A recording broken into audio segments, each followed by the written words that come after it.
عدل يرسالم كلاي كفالن موداتان أب حقنيا فصام زتمركوست حصر زانتا زغبركم تخاتلتنا أب قداماي كفال عدل يرسالم داويت يرسالم مخان مخانو نافلت أخم زتمرعوا مساون عمتات كم زحلفه أب قعزو حبو مستير داويت يرسالم كم زفلتت بسنبادي أب حماق قنطات كم زبصحت جن نبدل ببدل كم زي تدبس كساب زفقرته ولا بزي ولار موسيقى تقصل مخانان تخاتاتيلنا نيرنا أب حقنيا فصام زتمركوست زان تعدل يرسالم كلاي كفال موداتان دما انه يصعب داويت أب لعلي يرسالم زفصوم بدل دقاس كالو يرسالم جن كمزا زي تبدلت كل نجرانا منور تمرسي أب كبيد وطر زقنيت يتمثلن كم قدما قد كان خنو جمرت كم السن كلو تشغل أب زغشلون كمو حماق طرطار زي بلو شغلهتيو داويت بحاليوتا تجرمي فكار مخانا دما فولي نجر تسمعو بزعبا فقرن فلليات تعدل تبهرن ون أعميقو حسبي مقرة مستيرن مودة هيوت كان عنا مخانو تأمني كنتاتو بمستير حيزو مصنحقا كأسانت كلاو ننوبسو دما نعقا قبل على أمانيتكم عينت متكلات كصنحو فالسيم موحد أبيو بخمي كم زد بساون جنقو قبل على يزلوا فقري بهاريا وكان عنا زيادة أستو على اللمو عمستنتان أتوين كساب بيوت زلو خوزير السعود عسايا فالسيمي نيرساليم اتحكي بعنطبو نجيري كاباي كم تفلخ قبر نيرني كم زيان عينت سبات فالسيمن كبدلا يبلنن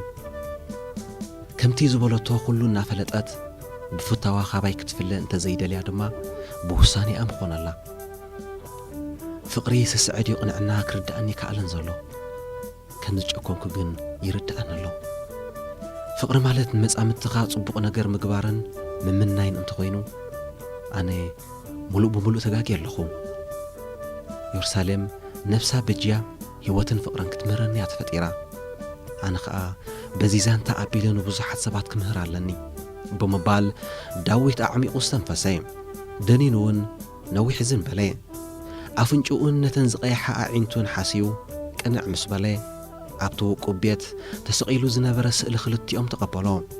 يرساليمون كابتو وصياتو على تصبيقان حقوست مسيلان مصات فقر زملو سلام تقديما نتي بصموا توحيطو صنح بيت هيوت فطرتلو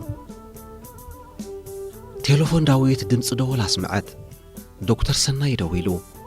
داويت تليفونو قلطيفا يتقبلان دكتور دا نايد حند يخون بقداماي نعين يرساليم نستسمعنا حزن نعون تنكيفو ويو كتصنانا عني زخون فقر خلتينا انت زفلت كامو انتي مستسمع عندعي بمبال زنبلام دمص دول ون غزيو اكيلو اقرصي تليفون داويت እንደገና ድምጺ አስመዓት ሕጁን አጻብዕት ዳዊት ክንቀሳቀሳይ ካላን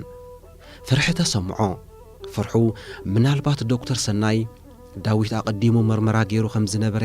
ብገለ ፈሊጡ ከይከውን ይጥርጣሪው ጥዕናዊ ኩነታተይ ቅድመን ኢየሩሳሌም ምርዓወይ አቀዲመ ከም ዝፈለጥኩን ተሰሚዑ መቸም ክግረመለዩ ሰብ ምዃነውን ክጠራጠሪው ዶክተር ሰናይ ምስቲ ኣብ ሰብን ሰብኣውነትን ዘሎ ክብርን ተገዳስነትን نزانتا انت سميعو كصلل طراي زخل بمبال درو عقل صبتن نفس صلاتن تسمعو اتي اتحيتو زنبر دمص دولون بو ابيلو وداي دكتور سناي نداويت قدن بوصوص دلي وصل زنبره دحر قروب دقايق اندغنا نسالساي غزي دوله دمص سمع داويت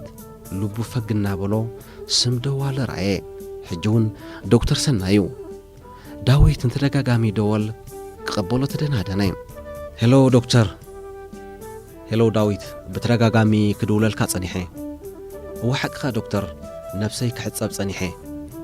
بمبال انتي كبلني نابله مس شاقلوتو اب ممخناي اتوي بل باقداسي غداي دليكا سلازلخو ابز حصر غزي اوفيس كتمصني خصبيكاي مرحبا دكتور غزي انتليكا ولا صباح ناي نغوزي مصكا صبوق دحان أبي منقوني 10 دقائق غزي كبكاي يغني لي دكتور ዳዊት ቃና ናይ ዶክተር ኣይተበርሆን ዶክተር ብስራሕ ተዋጢሩ ስለ ዝነበረ ዲ ዋላስ ካልእ ነገር ኣለዎ ብታዋኺው ዝዛረቦ ነይሩ ነዚ ዘስተውዓለ ዳዊት መሊሱ ፀቕጢ ፈጠረ ዳዊት ንኢየሩሳሌም እቲ መርመራ ዝገበረሎም ዶክተር ከም ዝደወለ ሓበራ ምናልባት ገለ ኣንፈት እንተረኸበ ኢልዩ ኢየሩሳሌም ግን ንጥርጣረታት ዳዊት ዘራጉድ ድምፂ ኣስምዐት እቲ ዝቐነይዎ ዘይምቹ ኣዋሁ ሰሚዕዎ ከይከውን እያ ደርዊሓተሉ ዶክተር ሰናይን ዳዊትን ኣብ ኦፊስ ናይ ዶክተር ተራኸቡ ዶክተር ሰናይ ዝተጨነቐ ገጽ ዳዊት ምስ ረኣየ ሕማቕ ተሰምዖ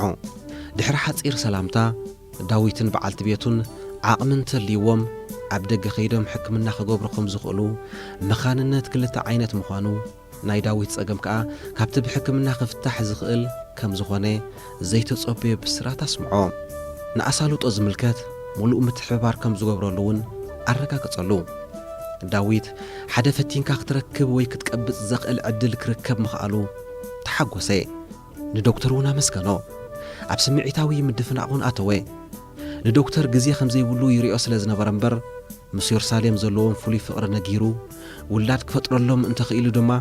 ፍቕሮም መሊሱ ከም ዝመውቕ ከበስሩ ኣይምጸለአን ዳዊት ነቲ ብዶክተር ዝተነግሮ ንኢየሩሳሌም ኣይሓበራን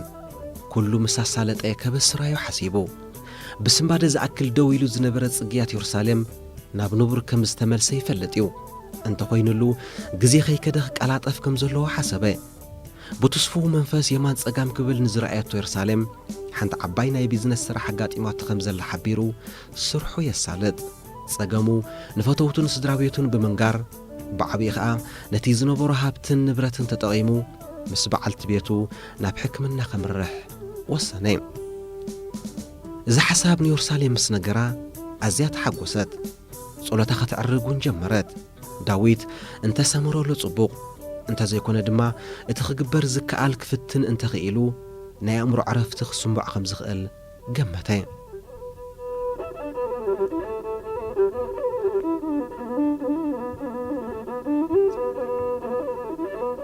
ዳዊትን ኢየሩሳሌምን ሓሳብ ልቦም ሰመረሎም ፈተውትን ቤተሰብ ክልቲኦምን ተሓጐሱ ብፍላይ ዶክተር ሰናይ ጽቡቕ ነገር ተሰምዖ ኣብ ገጽ ኢየሩሳሌም ከዓ ፍሉይ ሓጐስ ተንጸባረቐ ዳዊት ነቲ ንሕክምና ዘጥፍኦ ብዙሕ ገንዘብ ንኸማልስ ኣብ ስርሑ ሞራል ወሲኹ ተንቀሳቐሰ መሰረት ዝጸንሖ ሃብቲ ዳዊት ጽቡቕ ገስገሰ ምስ ወዶም እናተዘናጕዑ ድማ ጥዑም ግዜ ከስተማቑሩ ጀመሩ ዳዊት ብዝሓለፈ ጌጋ ተማሂሩ ምዃኑ ልቢ ኢየሩሳሌም እውን ሙሉእ ብምሉእ ይቕረ ኢላትሉ ክትከውን ብምትእምማን ንበዓልቲ ቤቱ ተወከሳ ኢየሩሳሌም ዋላ እኳ ኣብ ውሽጣ ሕማቕ ቅርሕንቲ እንተዘይነበራ ነገር ሰብ ግን ፍጽምቲ ክትከውን ከም ዘይትኽእል ብምንሳሕ እቲ ዝነበረ ውሕድ ኣሰር ከም ዝደምሰሰቶ ኣነጸረትሉ ጥዑም ድምፃን ፍሽኽትኣን እናስተማቐረ ሓሳባታ ዝሰምዕ ዝነበረ ዳዊት ናጽነት ተሰምዖ ንተመስገን ወዱ እናጠመተ ድማ ተመስገን ፈጣሪ ኣድመጸ ዓሙቕ ፍቕርን ምክብባርን ዝነበሩ ስድራ ሓደ መዓልቲ ግን ኣይክድን ኢየሩሳሌም ናይ ጥዕና ጸገም ኣጋጠማ ብዝተገብረላ ሕክምና እውን ናብ ንቡር ክትምለስ ኣይከኣለትን ካብ ፍርቂ ነብሳን ታሕቲ ለሚሱ ምንቅስቓስ ሰኣነት ሞራላን ኣእምሮኣን ግን ሙሉእ ነበረ ኣብ መጀመርያ ዓቕላ ጸበባ ተሓኪማ ክትሓዊ ዘይምኽኣላ እውን መሊሱ ፀቕጢ ፈጠረላ ንፈጣሪኣ ክትማረር ጀመረት ገጽቶም ኣብ ዙርያኣ ዝነበሩ ዝዕቤቶም ኣሕዋታ እናኽጥምት ንብዓት ሰዓራ ዝተጓዓዘቶ ህይወት ድማ ቅጅል በላ ድምፂ ዳዊት ግን ከም ተሃድእ ገበራ ስምዕኒ ኢየሩሳሌም እዘን ተሪፈን ዘለዋ ዕድሜኺ ናብ ድላይ ክናተንቀሳቐስኪ ክትሕልፍ እየን እንተትበቕዒ ንኹላትና ደስ እምበለና ግን ኣይተኸኣለን እቶም ኣቐዲምኪ ፍቕሪ ትእውድና በዓል ቤትክን ኣሕዋትክን ኣብ ጎንኽን ከለና ኣይክትሽገረን ኢኺ ንስኺ እኳ ምዝ ኩሉ በደለይ ምሳይ ክትነብሪ ወሲንኪ ዝነበርኪ ኣነ እውን ምስታ ኣቐዲማ ብንጽህናን ፍቕርን ህይወታ ዝወፈየትለይ ምንባር ኣይስእንኒ ክሳብ ብህይወት ዘለና ክከናኸነኪ ፈጣሪ ተመስገን ወድና ከምዚ ትርእዮ ብምልኣት ክረግጽ ንስኺ ድማ ንምንቅስቓሱ ክትርኢ ኣነ ከዓ ንኽልቲኹም ከኣሊ ወሲንልና ክሳብ መወዳእታ ከፍቅረኪ እዚ ዛንታ ድማ ንብዙሓት ሰባት ክነካፍሎም ኢና ብምባል ሕቑፋ ኣበላሞ መንፈሳ ምልስ በላይ ኣብቲ ውቁብ ቤት ግዚያዊ ጸጥታ ሰፈነይ ምንባር ህይወትን ኣጋጣሚታትን ፍቕርን ጽንዓትን ዝብሉ ሓሳባት ኣብተን ውሑዳት ደቃይቕ ኣብ እምሮኦም ክሰላሰል ጀመረ። ዳዊት ድማ ከም ቃሉ ንኢየሩሳሌም ዝልገስ ፍቕሪ ከየጉደለ ሙሉእ ምክንኻንን ሓልዮትን እናርአየ ይቕጽል ኣሎ። ዝኸበርኩም ተኸታተልትና ዛንታ ዕድል ኢየሩሳሌም እዚ ክትከታተልዎ ጽናሕኩም እዩ ነይሩ። ኣብ ዝመጽእ ግዜ ብኻልእ ዛንታ ክሳብ ንራኸብ ሰሰናዩ።